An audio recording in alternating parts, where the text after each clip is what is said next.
Hey, everybody, welcome. How is everybody doing? This is a special episode of Gonna See My Friends.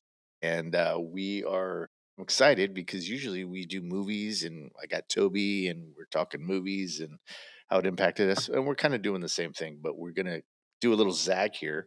Let me adjust my camera. And we're going to talk about some music. We're going to talk about specifically an album, one that I've kind of been introduced to kind of over the years here and there, but last week just started listening to it and got really into it, and got some favorites. And Scott, why don't you tell us? Oh yeah, and today I got Scott Taylor as my co-host here. Scott, why don't you introduce the band and the album we're going to talk about today?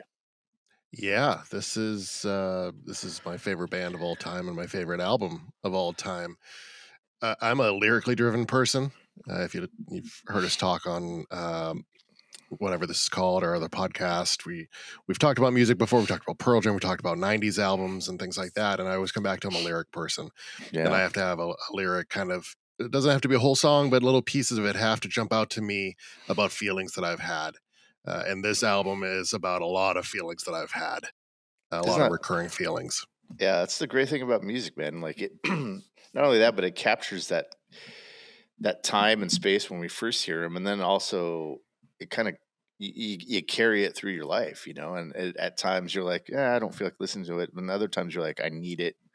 Let me hear it. I mean, I'm like that Mhm. with 10 Pearl Jam 10. Like I've heard all the songs on that album like ad nauseum, and now it's just kind of like but this one is kind of different. I think this one is really more, I would say, it sounds more indie and sounds more kind of do-it-yourself kind of ethos about it. The sound. What I really wanted to kind of start with, and probably there's a better way to start, but who knows? I wanted to kind of get your input on where you were when you first heard it, and also where were you in your life? Like what grade, or were you in school? All that kind of stuff. Hit me. Yeah, so, we haven't officially named it, we've just said, we love this album, but it's Oh, "Let that's Me Come right. Over." "Let Me Come Over" by Buffalo Tom, Boston originating band. Technically, I think they met in Amherst, um, but they're from Boston, my hometown, Hmm. and this album came out in '92. I did not get into Buffalo Tom until '98. I started going through, Wow. I have Okay. a ticket stub Bible that I put all my ticket stubs from back in the day, and I wrote little, blurbs about who I went with, who I saw, who opened, all of that sort of stuff. And so I flipped through it to see like when did I first see Buffalo Tom and what phase of my life was I in. And so this was '98. This was I graduated in '97 from high school. Okay. Went to college for a semester. I was working full time, living at home, helping my parents out financially. So college just got to be too much. So I dropped out and continued to work full time, live at home.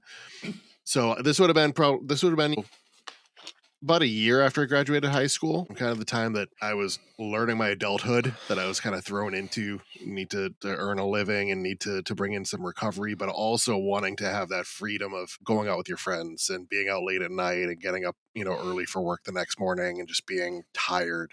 That was my kind of phase of life. And also, in high school, because a lot of music is about love, right? And it's about relationships. And as far as that goes, I had a kind of a year and a half relationship in high school ending like right before graduation, and then some dating, another relationship between that point and when I got into Buffalo Tom in the fall of '98. So I had experienced, some heartbreak and some relationship issues and trying to find the right person, the right match. And so that's when I got into Buffalo Tom. Buffalo Let Me Come Over was not my first album by them. At the time in '98, their album Smitten came out. It's probably my second favorite album of theirs. To me, it's a spiritual successor because they go from Let Me Come Over, they go to Big Red Letter Day, they move on from there and it gets kind of polished, right? The next album is Hollywood. It was actually recorded in Hollywood, so it makes sense. But it's like we've talked about with movies and things and TV shows. It's like you get that shiny grime on it, Yeah. and they got some shiny grime and a little more poppy, and then they kind of pulled back a little bit.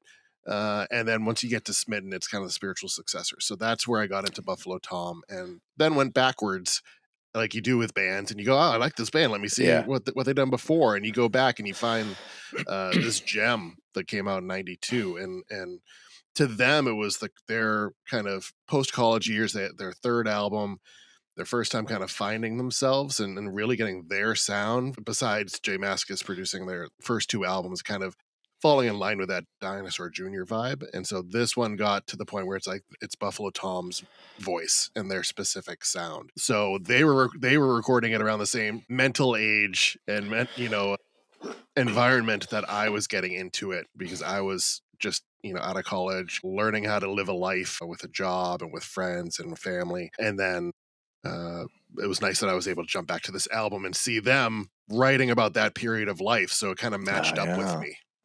Yeah. That's cool, man. That's kind of how we probably a lot of us kind of get into our favorite bands and favorite music is that we identify with it in some way. And also the you bring up a good point about kind of that shiny grime or whatever you just referred to. Because when I listen to this album, the two things stand out to me initially, which was it has such a 90s sound to it but it's bigger than that. But I mean, initially, I felt like it had this certain sound that I it that I felt in the mid '90s when this kind of different kind of era of rock came out. Because you had grunge, and then you had this other kind of mainstream tried to follow that, and then you have this kind of sound, which was to me like more of an indie rock sound. But it also reminded me of like a Kevin Smith movie. Like watching a Kevin Smith movie, I could hear like a lot of these songs off this album like just being played in the background or like a transition scene. And I just thought that was really cool because it really does capture that sound. So when I was listening to this the whole time this last week, I would listen to a couple songs, and then a couple hours later I listened to a couple more, and it was just kind of this thing of taking me back to that one time. Because when this came out in '92, this came out March 10th, and Nirvana had just come out probably about 6 months before, and Pearl Jam came out a couple months before that. So you had this kind of change in the music scene, which which was kind of like poppy, rocky, rocky, kind of pop and soul type of stuff. So and a lot of people look back at that time and they think, oh man, like as soon as because you hear a lot of interviews about, oh, as soon as Nirvana came out or Pearl Jam came out, like my career was over, in terms of like the hair metal bands and all that kind of Hmm. stuff. But it wasn't as drastic as that. I think in the media now looking back, it was a change, and there was kind of a changing of the guard, but it was kind of gradual within, because I remember hearing Nirvana's "Smells Like Teen Spirit." I remember two of my friends were always kind of talking like, "Oh, have you heard this band called Nirvana yet?" And I'm like, Hmm. "No, no, I haven't." And once I did, I was kind of okay, yeah, they're cool. And then I would say probably about the summer of '92 is when everything kind of kicked off, and then you saw a lot more rock bands on MTV. And but yeah, this was one of the albums I wish that I would have kind of heard then. I think my cousin, who's 4 years older than me, had this album, and I just never really got into it, only because I never heard of them. And at that time, I was more into the kind of mainstream stuff, and it wasn't until probably a year or two after this came out that I started getting into like Bad Religion and those kinds of bands. I'm going to space here, but here are some of the top albums in '92. You had Hmm. Pavement, you had REM, Automatic for the People, Alice in Chains, Bruce Springsteen, Lucky Town, XTC, Known Such, and Ministry, Social D. Like you had all these kind of eclectic mix of rock music. Why do you think that this was kind of not as? I mean, I look back and I think this should have been bigger when it came out. Why do you think that they never really kind of achieved that like mainstream success, or had they? I don't really know. I'm kind of going back into their history. Yeah, it's. I think when Bill Janovich, the lead singer, has been asked about like why they didn't succeed more, and he says it's based on his writing, lyric writing. Uh-huh. It's not as story driven. Right. He's more of like an emotional impressionist with his lyrics, right? And so there were Yeah. those little snippets of things and a little snippet of a story, but not a full story in a song. Yeah, The that's songs have a feeling to them, but not a narrative. And so, like you said, Nirvana was coming out. I was reading on Wikipedia that like the drummer Tom left the studio, one day Yeah. early to go see Nirvana play Them live play. right before the Yeah. album was coming out. And so you're right, it was a shift, right? It Yeah. was, and that became more mainstream, the Nirvana stuff, right? Like that started getting more and more popular and more universally accepted. And this, I feel like it just drowned it out.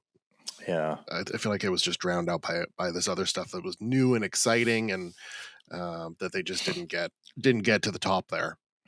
Well, I still think like when I listen to this album now, I mean, I still think that this should have been probably one of the heralded album, which it was in their kind of bubble or their kind of Mhm, scene or whatever you want to call it.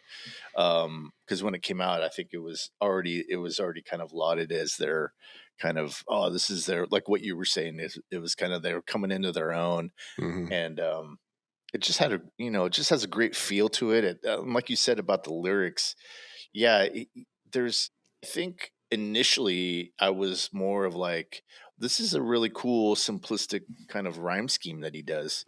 mhm, But I think what it happens is that when you have that and you're very sincere about it and earnest about it, I think it comes across really well because at first glance, you can kind of like just kind of blow them off and be like, oh, yeah, whatever, whatever you think about it. But if you're really honest about what you're writing about and sincere, like I said, like I think that carries a lot of weight. And that's what hit me the most listening to it this week was this idea of how this, he's not crafting these like long, kind of love songs or whatever it is, but there's these hints of everyday stuff of like what do you call it, when you don't have like low self-esteem stuff mhm, or kind of longing or regret or kind of, do I have to grow up or am I going to be alone when I, these kind of things that Springsteen always talks about and all these other big names talk about. But this was more, I feel like a lot more indie targeted. Like, their reach wasn't as big yet, obviously, but it was still swinging for the fences, and I feel like it hit pretty much. What do you think about that?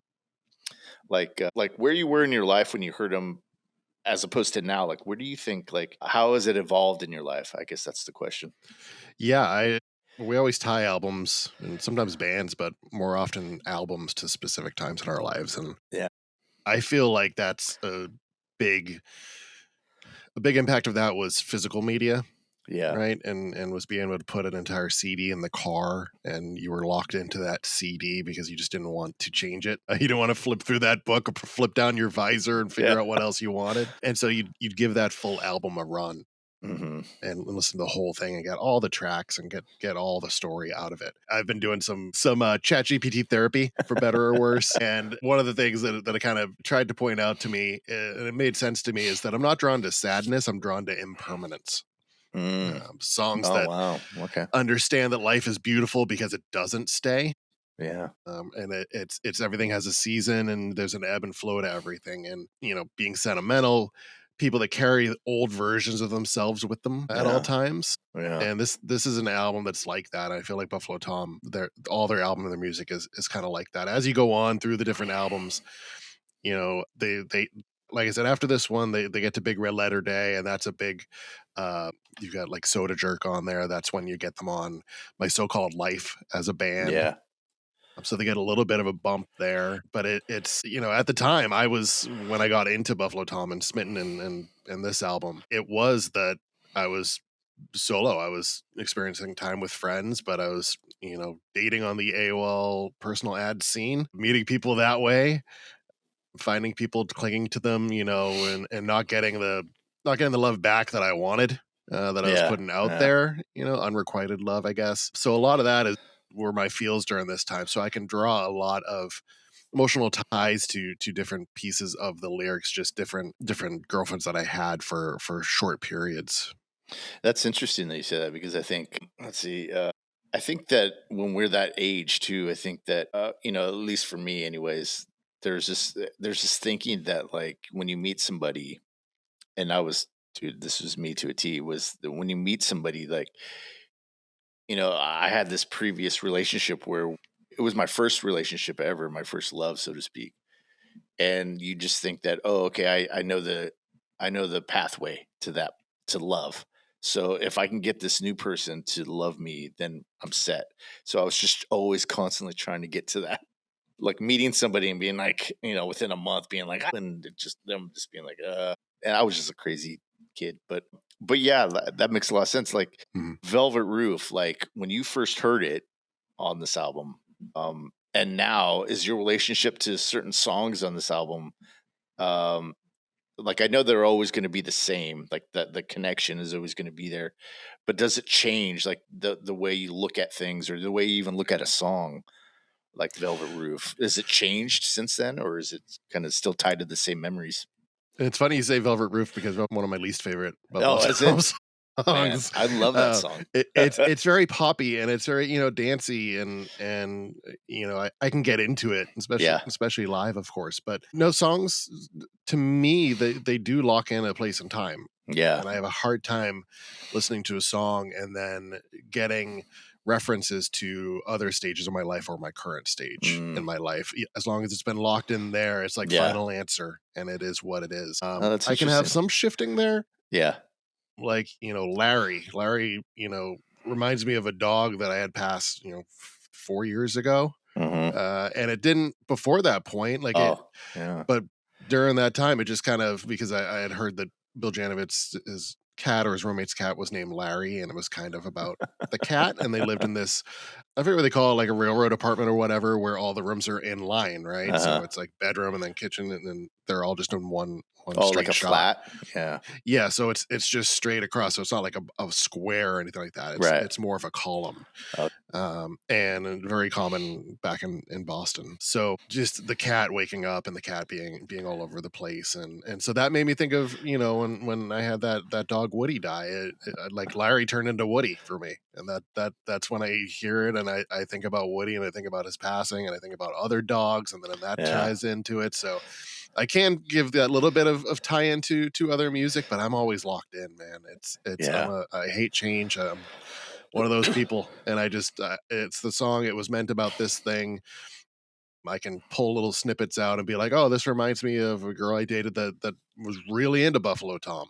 I can pull that in, or I can pull it into my wife and I seeing Buffalo Tom multiple times together at the tail end of my Boston stage.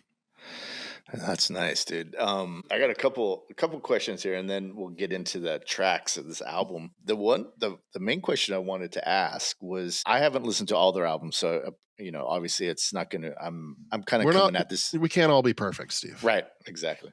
No one's perfect. But is this their most emotionally, I would say, maybe complete album, or is it more of a kind of, yeah? Is it their most emotionally complete album? Is it the one that when you listen to it, it kind of covers all the senses and all the emotions and all the feels? It's a good question. I would say yes, but again, I might be biased Hmm. because I haven't locked into so many of those feelings. I feel like it's a lot about longing. It's a lot about um, it's a lot about that post college era, right? Yeah, Either post college or post high school, depending on what route you went, and trying to find yourself in that age of becoming an adult, but hanging on to your youth tendencies. yeah. Which is there a band called Youth Tendencies? Because that would be a good band name, right? Well, I think they opened up for Mouse Rat, right? Didn't they? Suicidal Tendencies. Youth Tendencies is more of the Christian rock version. Yeah, I think that this probably is. I see. I can see it since I've grown up with them. I jumped in at Spin. I can kind of see albums as different phases of my life, and Mm, uh, Smitten and Let Me Come Over kind of tied together. But then as you jump in, they didn't do another album for it was like 10 years almost. yeah. Three Easy Pieces. And so once they get to Three Easy Pieces, it feels like the vibe is more parenthood, right? And middle adult, younger adult kind of age topics. And so I was able to tie in with that stuff at that point too. Yeah. So I can see the emotion in each level of it, but I do think as a whole, this is their best front to back album. Yeah, that's what I got. I got that one, and I heard a couple of other songs from just an album here or there. But yeah, I get a lot of that. I got a lot of like obviously vulnerability, but also like transitioning. That's what I Mhm. got the feel from. Like a lot of the songs talk about, yeah, what am I gonna do? Like, going into a bar and looking for a girl or something. Just in that frenzy of that period of my life, where I kind of was doing all this kind of stuff. And that's what I attached myself to when I listened to this, was this idea of like, okay, I still kind of like where I was, but now everything's different. When I was a child, I played with childish toys or whatever that saying is. I kind of get that feeling from this. Um, but let's just start by jumping into this album. Again, it's let me come over. That's this whole week I was saying, let me come in. I would type in stuff, let me Come come in. in. Let me come And in. yeah, and then it was all this vampire movie stuff. And I Well, was the like, even the title of the album, right? Like it's "Let Me Come Over." It's not yeah, "Can I Come Over," right? right, And right. there's that. If you break it down, Longing. "Let me" is asking, right? Yeah, It's saying, "Can I do this? Can I have yeah. permission to do this?" And it's that kind of feeling of questioning versus just asking. Yeah. Okay.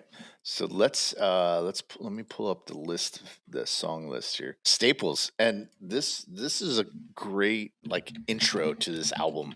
It's got the bass line. And Mhm. what are your kind of thoughts about this album or this song? It definitely ramps you up, right? Like Right. it brings you in and it doesn't just jump into, a rock song or anything like that. It just, you start off light and then the drums come in and then it sucks you in. Yeah. It's a great side one track one. I had a John Cusack character from High Fidelity in my head, and thinking this is probably one of my favorites on this album, at least Mhm. top five side one. Side What one is it? track one. Yeah, side one track ones. It's perfect. Do you have any emotional attachment other than that, or is it more of just this is a great song? Give me more. It's lyrically, I mean, it's stapled my hand to my heart, right? Yeah, Like I'm staying right here. I won't move till I'm dead. You can cut me in two instead. Like it's like, no, I'm doing this. Like this is me. We talked about like rear view mirror yeah, kind of from Pearl Jam, and it's like that emotional, like, no, like I know where I am now. Like this is me. This is what I'm doing. I finally am giving myself permission to go this way. And this is kind of a similar thing where it's like, no, this is me. I promise this is who I am. This is what I'm gonna do, and I'm gonna do it. yeah. That's the again. It's that was my intro to, and you hit the nail right on the head. Is this longing? Let me come over. Kind of like, this kind of kicks off this onslaught of like, I don't really I can't really articulate it, but Mhm. it's I guess it's longing. I guess that's the whole thing. I can, or the transition to kind of something new, and you still want the old. It's kind of a good kickoff here. I like it. I think the bass line, to me, I was trying to figure out the bass line here the other day. I can't see my bass. Anyways, I think that's a great kickoff song, like you said. Just piece by piece, it kind of comes together, and then but then the next song, "Taillights Fade," which is the single off of this album, and I Mhm. think that this is obviously it's one of my favorites. And I had heard it when you had showed me Buffalo Tom years and years ago. I think when we You only first met. like it because they sang it with Eddie Vedder at Fenway Park. That's the only reason you like it.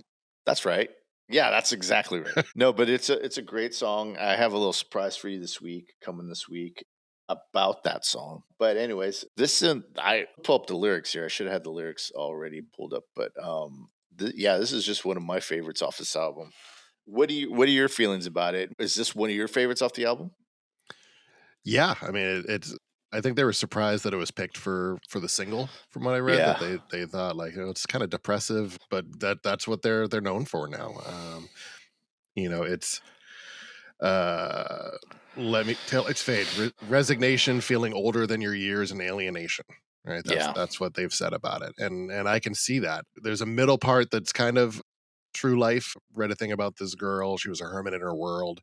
Her yeah. story was much like mine. She could be my Valentine. And it's like it was a little clip of an article that he read about a girl. And so that's the only kind of story driven element of it there, the little piece of a story. And to me, like I tied that into a girl that I had dated that I think she was from Florida and she moved to Boston.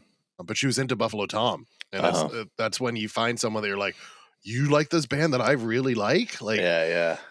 and so I always tied that kind of stanza to her, Although we've never met, I won't forget you yet. She cut herself off from her past, and now Now she's she's alone alone at at long last. last. Yeah. And so that always makes me think of that time of my life and that one brief girlfriend moment.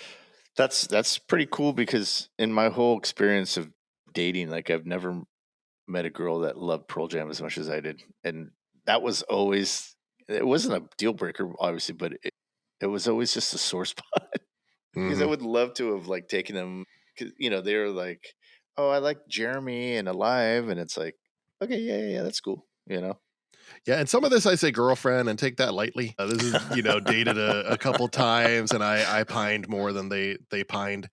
Yeah, So yeah, so take that lightly. This isn't anything where we were engaged or anything. yeah, that's pretty much my whole history right there. It was just filling a spot. Yeah, You've got all great lyrics here, right? And you got great yeah, visuals. A lot to me is lyrics turn into visuals in my head, and I have to be able to picture them and feel them. And so you've got I feel so sick, lost love's last licks, but I'm closing down on it. yeah, And watch my taillights fade to black. It's like I'm just I'm leaving. Like I'm going out. You're gonna it's not about death or anything like that, but it's not about physical death, but it's about right. watch me leave. Like I'm leaving either this stage in my life or this moment or this person. Yeah, and the thing is what I was talking about was the simple rhyming scheme that he has Mm, in this. It's like, but I'm underneath a gun. I'm singing about my past. Had myself a wonderful thing, but I could not make it last. Like it's like you said, it's more about that sentiment than it is mhm, about really what he's kind of rhyming and scheming about. It's not if this was kind of a cash grab kind of band, it just wouldn't play. I mhm, don't think, at least, because you have to have that feeling behind it. Yeah, it has to be honest in anything that you do, like art wise. So I mean, I always used to attribute this as like, oh man, this is how I would write. But no, like there's so much more into the intent of the lyrics than it is mhm. just about the lyrics. So Yeah. yeah, this is a good example of that for me, anyways. Let's see, what was the next one? Next one is Mountains mountains of of your head. Yeah. This one kind of it took me a little while to get into, and let me preface that by saying like all the songs on this album are top notch. I think that they're really you know, there's when a band can kind of hit all cylinders and kind of capture that on an album, then I think there's no filler. And like this one, I don't feel like there's any filler in this album because everyone, from my experience though, when I listen to one album and there's songs on there that I don't really connect with, I don't discard them right away. I'm just like, I'll get to that one. That one will hit Mhm. me or in some way at some time. So I'm leaving that kind of pathway open. That's what I always try to do, anyways.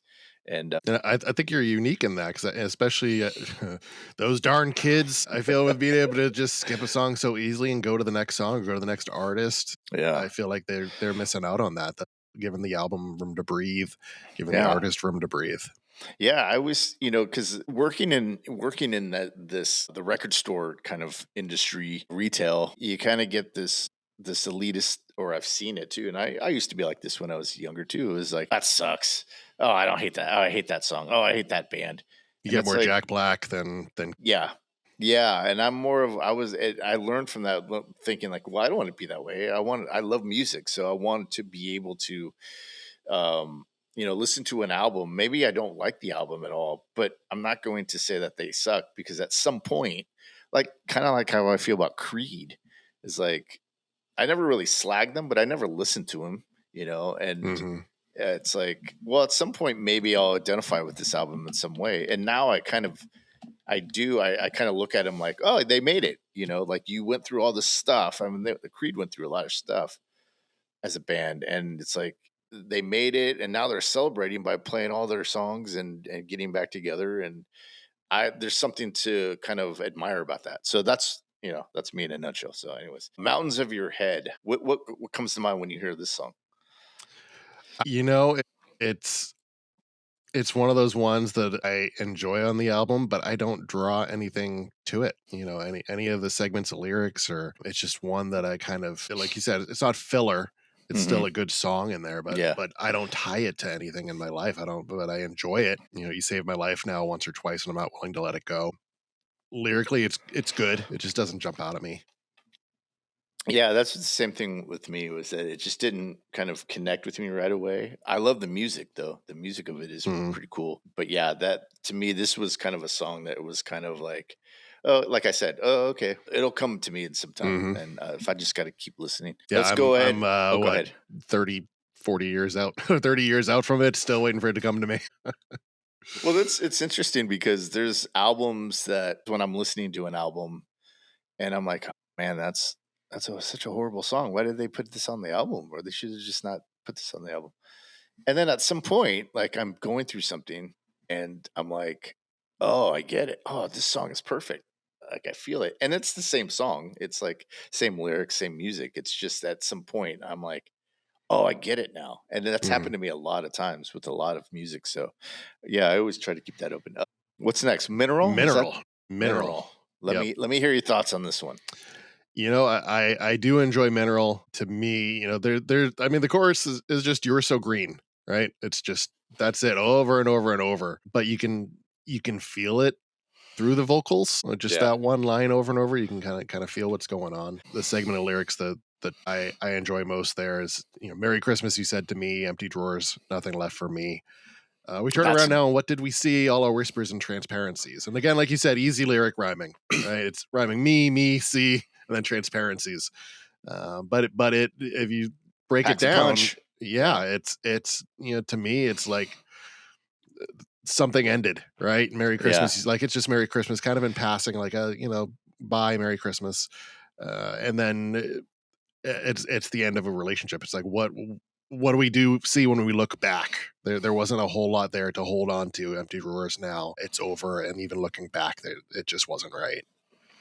Yeah, that's those are the lines that kind of hit me too, and it kind of let me know like, um, yeah, I kind of got the same feelings. And when something ends in a relationship, it's so devastating. Like Mhm. you think you're ready for it, or you think like this is what I want, and then it may be true, like that the ending of something is what needs to happen, and you're on board. But when it happens, you still have that like wound there of like, okay, well, yeah, yeah, it didn't need to go further, but and she agrees with me. Oh, that sucks. She doesn't want to go for that kind of thing Mhm. is still kind of hits you like that. So yeah, Yeah, I kind of yeah, I think the same thing. Go ahead. those endings. I mean, those relationship endings. I mean, that's sometimes they're overshadow the memories of the relationship, right? Yeah, And it's just like, yeah, it's just that's how it ended, and it's recency bias because that's how it ended. That's what you remember, right? yeah, And it's tough yeah, to go back a lot of times and find the shiny spots of it. yeah, yeah. So this one didn't hit me as hard, but I still Mm. liked it. And it still was kind of it's teetering on one of my faves. But I think the next one, Daryl. Oh wait, the next. Oh yeah, I was thinking of Velvet Darl. Roof. Daryl. Dar- What do you got about this one? Talk to me. so Darl, it's the first track on this Darl. album That's what with you're saying? yeah, Darl. Darl. Darl. It's the first track on the album where it's Chris Colburn singing. Right. Yeah. And you get into wait a second, what's going on here? If you don't know anything about the band, you're like, well, this isn't the same singer, but it's Chris Colburn, the bassist. Yeah. And you've got you always, I don't know about the first two albums. I can't remember if Chris Colburn had lead vocals on anything, but I'm pretty sure he did, at least on Bird Brain. But here it's the first time you hear it, and to me, I've always connected with Bill Janowitz's lyrics a little bit more. I don't know why that is. At my core, is it just something that clicks? But this is one of my top Chris Colburn sung songs by Buffalo Tom. It's fun. It's a fun song. A lot of his lyrics, of the songs for his lyrics, are have some sort of religious connotation to it a little bit. So you can always pick those out. But yeah, I like this one. What about you? Yeah, I like it too. I and it kind of reminds me because of the bass player singing. It kind of reminds me of Uncle Tupelo when you can kind of distinguish between Jeff Tweedy songs and Old Man Brain. And not Um, Jeff McTweedy songs. yeah, the other guy's songs. Um, I always likened Jeff Tweedy to more of like Paul McCartney. Is he was a little more. His melodies were a little more rhythmic and kind of they just had a little more soul, or not soul, but just rhythm to it, I guess. Like Paul McCartney was more of the pop singer, pop songs, kind of the lighter fare, and the other guy, the not Jeff Tweedy, The was not Jeff Tweedy. he was more of the John Lennon type. He was more of the kind of visceral, like trying to get the feeling of something. while he was talking about real things, right? And so that's what I kind of got from this, because there's another one, I'm Not There, right, where the bass player Mm. singing, and it's there's a definite difference in their songwriting, but just as good, I think. I think it fit really well into this the song. Yeah, Um, and as you get to other albums of theirs, I mean, arguably the largest hit they had was "Late at Night," which was sung by Chris Colburn, and oh wow, that's okay. because that was from the TV show, right? So why am I old man? Your old man brain is rubbing off on me. My Yeah, so-called life, yeah. my so-called life. That's Your was the song recall is on there. better than mine, though. I'm still stuck on the not Jeff Tweedy. But yeah, my so-called life. So that was the song on there. So that's why that Oh, got some I see. popularity there. And then "Smitten," Rachel was the side one track one. It was the lead single off of "Smitten." That's what got me into Buffalo Tom. Oh wow, I okay. drove a van for a living, and I drove for 10 hours a day. Sometimes. So I was in and out of the van, WBCN, WFNX, sometimes WAAF, listening to music. But then as I was more and more in the van, I started, and you kind of could tell that I was more into BCN because I, I was more into Matchbox 20 and Third Eye Blind from my high school until Buffalo Tom. And then as I started getting more into WFNX, more of the kind of alternative, more of the willing to play Hmm. local band, we got local bands and more alternative rock for the '90s. That was WFNX. And so as I got more into them, that's when I got into Buffalo Tom, and they had every year there'd be like a Boston Phoenix, which was a local like indie newspaper.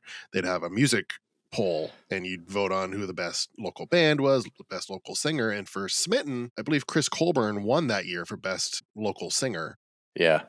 And so that's what got me into Buffalo Tom then, was that album and his song "Smitten." But then I go back and I start listening to, and I feel more in line with the Bill Janovich stuff.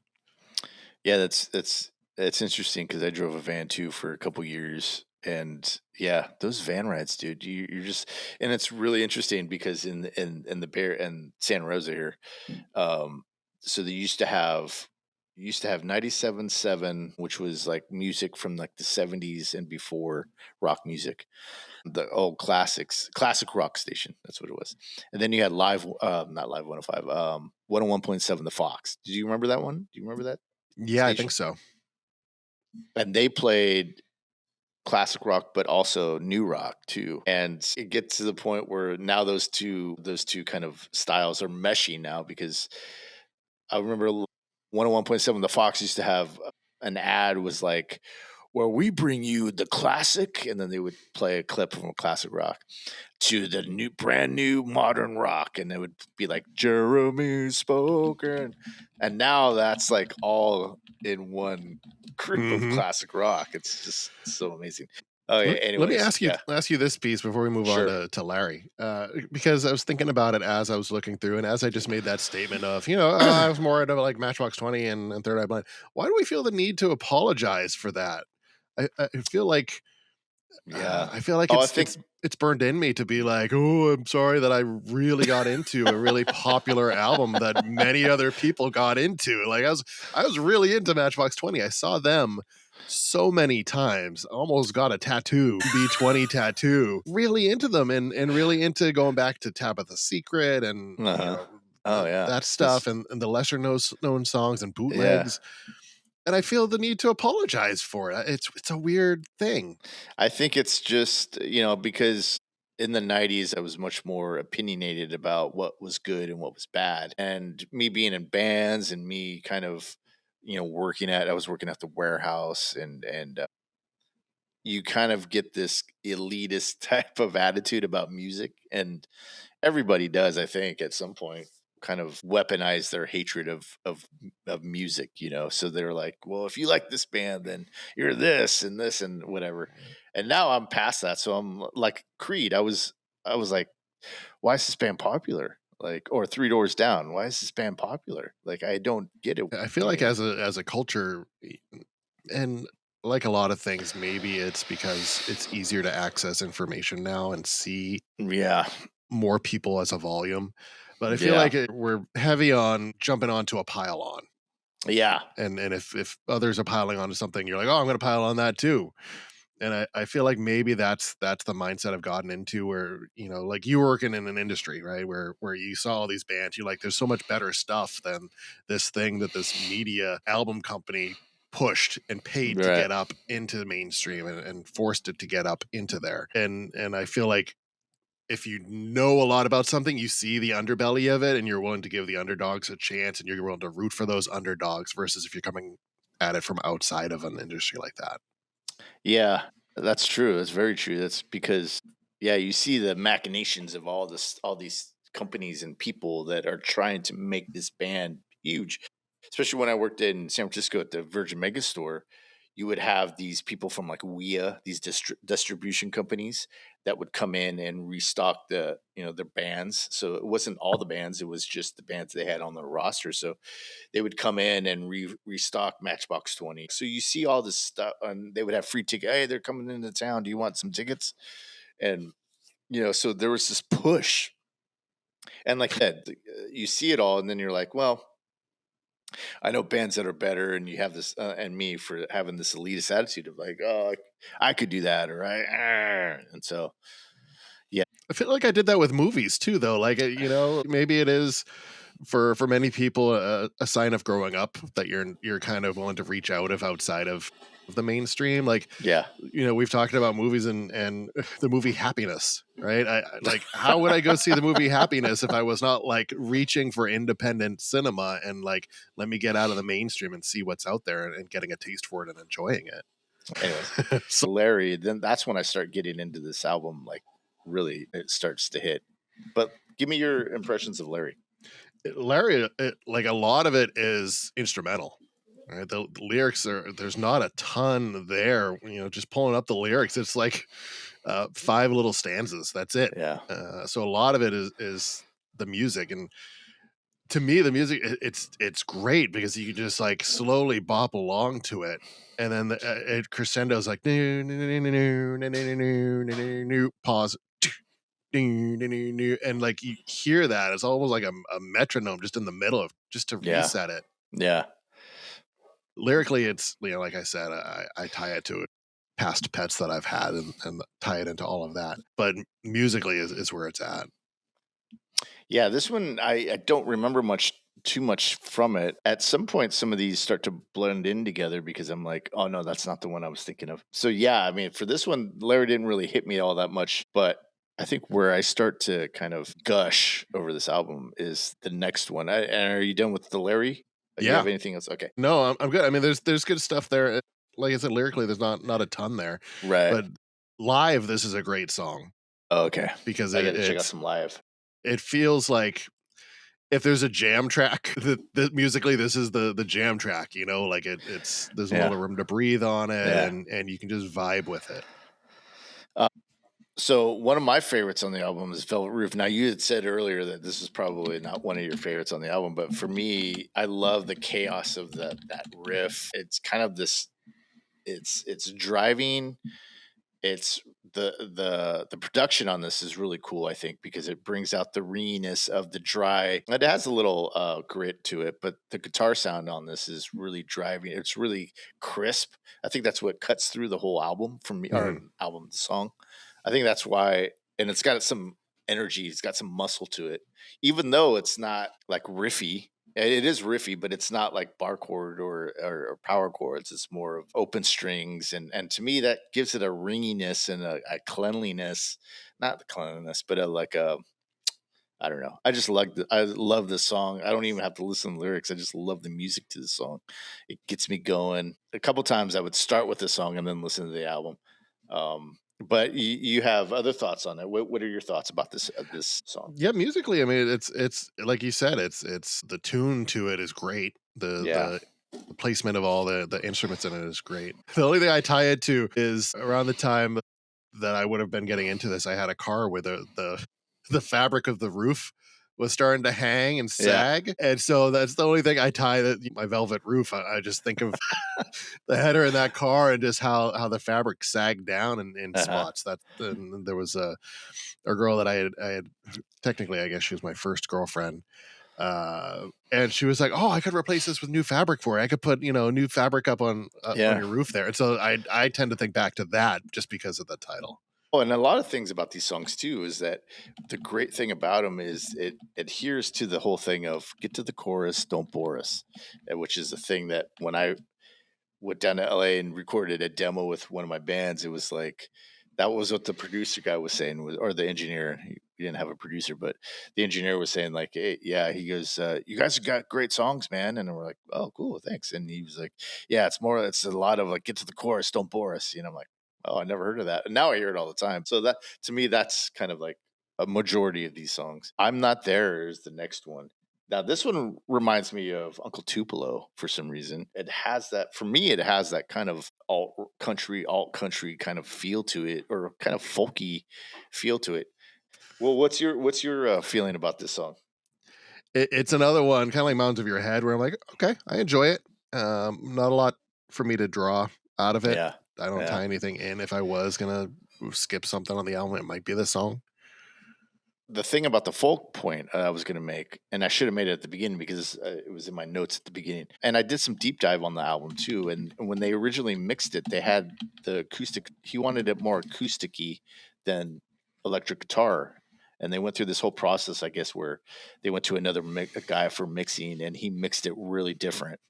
And at first, Bill was like, "Nah, I don't like it," but everybody else loved it. So he was just like, I guess I'll go. I have to go along with it. I was like, well, you could take any of these songs, and I mean, even Frozen Lake obviously is acoustic, but you could take any of these songs and do an acoustic version, and it would still hit. Do you agree with that? Mhm.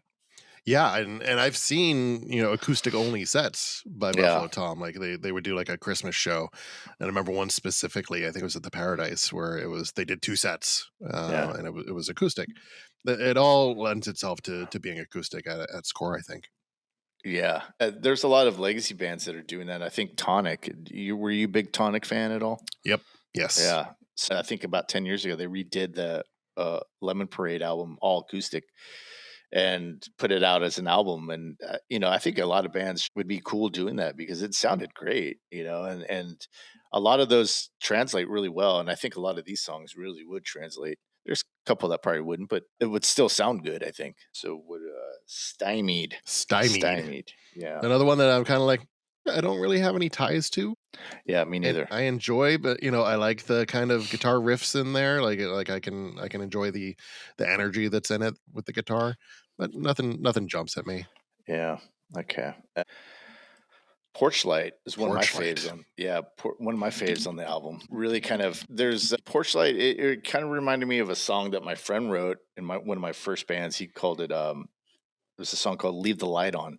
And he wrote it about kind of like his brother going away because his brother joined the army or Marines, I can't remember. And I remember he was saying that he was thinking that, oh, I might never see my brother again. And so he wrote this song called Leave the Light On. And so this kind of got me in the same feels as that Mhm. song. What are your thoughts on it? Yeah, this so I got up an hour earlier than the show to put this album on and just make sure it was fresh in my head. And Yeah, Porch I Light should have comes done on. that. Well, Yeah. Porch Light comes on, and I close my eyes and I just started reciting the lyrics out loud. Hmm. It's one of those ones. I had a quasi radio show Yeah. back in the day, and I've heard it. It's great, and everybody should listen to it. it's Put it out. no, you're not getting those tapes. It wasn't even on radio. It was a local cable access thing where you'd record it He's on lying. It's VHS, great. He was awesome. and All they'd right, go play ahead. it, and it would, it'd go over. They'd have a live footage of Central Square in Cambridge, and they'd just play these, audio recordings over it.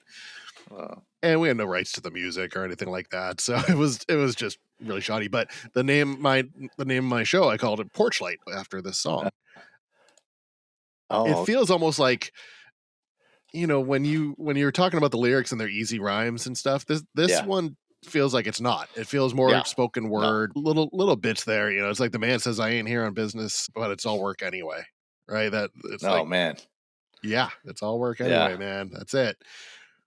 That it also reminds me of, I'm going through some stuff right now, but I think 5 years ago me would have been bedridden and couldn't get out of bed, and now it's like now I have more tools to kind of deal with stuff on a day-to-day basis. That's the feeling I got with this song, even though maybe it's not even about that. I don't know, but that's what I got from it. It's another one of my faves on this album. I Yeah, love this. I love this one and the next song too. But yeah, did you have I anything else? yeah, I enjoyed, to me it's because I'm such a nostalgic person and thinking back on memories. The whole song is like, when the need becomes too strong or long drawn out for me to take, like a cigarette burn to the fleshy turbines of my heart, that faded afternoon floats breezily into my My memory, right? memory, yeah, And so it's like when all this other stuff is going on, like I think back to this moment. I think back to these moments over there, and then yeah, it kind of pulls you out of that moment, and then you're like, yeah, and then you go back to when I hear your voice on my voicemail system a million miles away. It's you're pulled back in because you're like, yeah, just hearing someone's voice can pull you back to those moments, and just the back and yeah, forth of being in the current and then going back to the past, and being in the current and going back to the past. That's what this song is for me. yeah. Great song, one of my faves. And then Frozen Lake. This one really hit me hard, and I don't know. It just hit me, and it's just my voice. I'm not getting emotional. What are your thoughts on this song? Yeah, it's for people that have a hard time dealing with love lost, right? This Yeah, is like an anthem there. I can't get past this thing for one more spring. Spring is the dawning of new life and hope, and I just can't move past what's going on in my head and what's happened, and I can't get past that. Like you said, it's I can't get out of bed. I can't move forward with this. What am I gonna do? yeah. And specifically over a lost love. It was hit the hardest, man. I'm telling you, it's you can not like them, or you can grow to resent them, but that initial breaking what was is just it's hard, Mhm. and it's like an end of an era, or if it's like there's going to be some longing. I mean, there's times when I've been in relationships where I didn't even want to be in them, and then I'm like, we break up and I'm like, well, I kind of miss them still. There's still some good stuff that I liked. So yeah, that's what kind of got me about this song. Mhm. Mhm. Anyways, we only got a couple more here. We're going down to the last two. And before we get into those, I just want to say thanks for taking the time, Scott. This has been great. I think we should do this with a lot more albums. Um, Maybe even the other album you were talking about that you got into. But we do other bands too. But I just want to say thanks for doing this. This has been fun. Yeah, some of these, it's fun on learning new albums that meant something Yeah, to other people, and seeing yeah, where your draw-ins overlap through the lyrics, through the music, and all that sort of stuff. People should do that more often. People should be asking other people not just how are you doing. They should be saying, "What's your favorite album? yeah. What's Well, your go-to album?" yeah, I think that's a first date kind of question. I haven't been on a first date in a long time, but I feel like the last one I went to, the girl, we went to this bar. I was in the city and I was living in San Francisco, and I we went to this bar that was right around the corner from my house and had beers. And I remember Paul and Oates was playing, and I'm like, man, oh, here she comes. Mhm. And I was like, oh, I love the song, don't you? And she's like, are you being ironic, or do you really like them? And I'm like, what? They're awesome. And I think it was a deal breaker for her that I liked Hall and Oates. But yeah, I think it's one of those things where I think, what kind of music you like? Like Rob says in High Fidelity, these things are important, you Mhm. know. So yeah. Anyways, Yeah, so it the gets it next, gets it gets to who you are at your yeah, core, right? yeah, And yeah, yeah. and this next song, it is one of my favorite on the album, probably the one that I draw the most sentimentality to. Crutch. Saving Grace, So Crutch, I'm sorry, no, Same Grace. We didn't. I just skipped over Same Grace because I'm like, there's nothing there for me. nothing. How about you? No, I'm the same. It's a good song. I just haven't connected with it yet, and it's really good. I think I should say that because I think from Velvet Roof on, there's only one or two that I really didn't connect with, but Mhm. they were still good. I don't know if that's a makes sense, but yeah, I'm in the same. We can just go on to Crutch. But if anybody listening, if Saving Grace, and I'm gonna pin the question to the comments, which is I want to hear your favorites from this album and give me your reasons why you like this album or the songs on the album. I would love to hear from you guys. And so would Scott. Scott's a big fan, obviously. So let's get to Crutch. Crutch, yeah, and ending the album here, and a lot of times they end their sets with this because it Oh, just really? feels like a Yeah. good way to kind of get Yeah. out of it because there's a lot of emotion to it, but it mellows you out. To me, lyrically, I always think of my wife because my wife Hmm. was from the San Francisco area, and I'm from Boston. And so the fact that the song has Boston and San Francisco in it, and it feels like, she came across snowy fields. She came a long way to see me. She came across snowy fields. I've almost grown somehow. I'm in between the coasts, but my mind must be back in Boston. That's great, Uh, man. and then you move on to, the next thing. Turning, I am turning blue in this bar with you, but my mind must be back in San Francisco. And it's kind That's of awesome. bi-coastal thinking, I mean, me specifically, she'd go home for Christmas and stuff like that.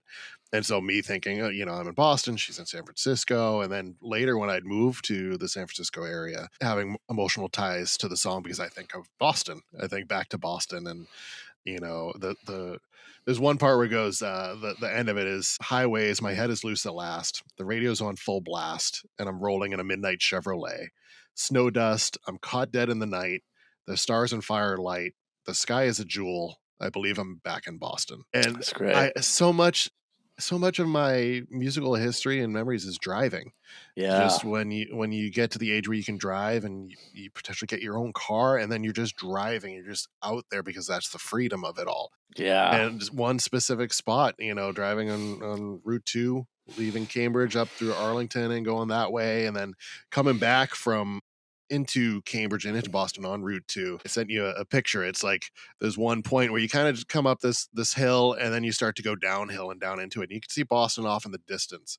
A lot of these songs, maybe I'm just putting it into my head that I can remember these songs playing when I hit that precipice. But I specifically remember this song during that moment and hearing it and having it on in my car and feeling the tie into it. That's interesting because when you sent me that text with that picture, like now that's exactly what I feel like when I would listen to the song now is like that driving feeling. And you're right. It's like when you first get your license and when you first have your car and you're working your job and you're able to pay your insurance and all, you feel so adult, but yet on my days off or when I didn't have to work early the next day, I would just go drive until like Mhm, 2 or 3, 4 in the morning just because and listen to music. And just because you're like you said, it's that freedom that you feel of like, oh wow, I'm no longer bound by these kind of the structure that I had when I was a kid. Now I can create my own. But at that time, you're not really thinking that. You're thinking just more of like, I'm free. I can do what I want, and mhm, yeah, and it does have the crutch. Just does have that feeling that atmospheric feeling to it because I as the ending notes fade out, there's that at the mhm, end, and those songs to me and this song too is kind of for that longing of connection, of that longing of well, you had it at one point, or maybe that's how it hit to me was this thing of like, well, I had it at one point, and I want to get back to that, so I'm longing for that connection. mhm. That's what kind of hit me when I listened to this song. But yeah, it's a great song. I love it. Yeah, the driving aspect of it, it's it once you get a real job and you're out of school, whatever age that might be for each individual person, a lot of it feels like when you can just drive, even if you're not at school anymore, you're not working, right? You're done with work. And so Yeah, you just want that's holding you down. You have to do that. And that almost childish aspect of you is still there and that wants to be free and wants to go out and wants to go down to the creek and poke things with sticks or, yeah, wants to go to the corner store and buy, a push pop. You've still got those aspects there and having your car and driving and listening to music is your kind of damn the man, yeah. save the empire That's the moment. thing. Yeah, that's the thing. I think because I was just so sick of my life and the choices I was making, and I wasn't with somebody, and I was just lonely. That lonely feeling. And anyways, yeah, this was one of those drives I probably would have listened to this and just been like, so Crazy times, My Chris. friend Chris is big into driving and just driving, just getting out there and just drive and put music Yeah. on and just do that. And that was the time for it. The time of my life was just, I was driving during the day for the man, but then I'd finish and I'd be going to concerts or driving, around with friends, not going to like the local movie theater because we found one that was, 30, 40 minutes away that we like better. Right. And Hmm. so it's like, let's just drive there. So who cares if it takes us 45 minutes to get there? We like the theater Yeah. better. Who Yeah. cares if it takes that long to get to that mall? We like that mall better, and the stores there better, or Yeah. that IHOP or Bigford's better. It's not a problem to drive at that point because it's a Yeah. Because it's luxury. new. Yeah. It's new. It's new. You haven't burned out on it, and It's not so about where you're going. Like part of the drive is part of the experience. yeah. Whereas now in your life, you're like, yeah, I'm going to point A to point B, and point B is the important part. You Yeah. don't get that drive time experience anymore in Isn't your that life. isn't that weird, man? Because now it's like I know where I want to go. I know how to get there. Just get out of my way. All the bad drivers, get out of my way. I just want Yeah. to get there, get home, and get And you in don't my remember the drive. Like, your brain goes into the yeah, automatic mode, and you're just all of a sudden you're there, and you're yeah, like, "Holy crap, I could have killed someone." Like, I clearly wasn't thinking, but your brain was like, "I got this. You don't need to think about it. Just go into recovery mode." And when yeah, we were that age, it was the exciting part was the drive. It was all yeah, part of the experience. Having yeah, a friend next to you, either it's you by yourself, just I remember times by myself where I'd have a song on, songs on that were happy. And songs were like I was super excited. yeah. I Oh kissed the yeah, girl for the first time, or she said yes to going on a date with me or whatever, being excited. And then I remember the times where it was just myself and I was sad, and you're belting out, the sad songs that you want to listen to. yeah. And then the times with friends in the passenger seat. It's such an important time of your life, that out of school and figuring out who you are. And to me, this album gives you a lot of those feelings. Man, does it? I think this is a great album. I hate to give stars or ratings on it, but it's one that's going to be in my rotation from now on. I'm not going to. I think what the good thing about this last week of listening to this is that it kind of reminded me of the good stuff that's still out there. That's maybe not modern, but it's there's stuff that I could still go back and find, which it's impossible to do. But I mean, at some point, sometimes you're like, I've listened to everything. Mhm. There's nothing new. I've heard this, I've heard that, and this is kind of like when, like last August or July, when I heard of the Warning. Like I was just all about listening to them, all their albums, and I'm kind of at that point with this. Is that I kind of want to get back. I want to get into their older stuff, the first two albums before this one. I think you recommended me the one that came out in 2007, or maybe 3 even easy pieces, yeah. maybe? I think you recommended that one to me at some point, or maybe we went and saw him when that on tour when that album came Yeah, out. that would But have been around that time. yeah, but that was a good show too. And so yeah, I would love to see him again. I don't know if they're. I saw that they had an album out last year, right? Mhm. How did that hit? Not as well with me. Oh, okay. I don't think I'm aging out or anything, but again, maybe I just need to let it breathe and give it time because life gets in the way and you don't have those Yeah. moments where you can just put on a whole album as much. But during like COVID, Bill Janovich did a lot of like solo sessions on like YouTube or whatever, and Yeah, had ones that yeah. you could purchase on there, or you could donate. And I donated. I got a poster up from one of those. Um, Three Easy Pieces is a very solid album, and if you like Let Me Come Over and you're like this is good, Smitten is the spiritual successor. Three Easy Pieces is great. That's kind of my tiering of them. You can get into Big Red Letter Day. That's fine. But like I said, it's a little more polished. You get Soda Jerk on there, which is Mhm. classic and car commercial material. Yeah, that's where the money is, man. And if you get Hmm. one of those car commercial ones, you're kind Hmm. of set. Well, yeah. Well, thanks for joining me on this kind of journey down memory lane for you and for me. It was great to even be introduced to a lot of these songs, which are going to be staples on playlists that I Pun make from intended. here on out.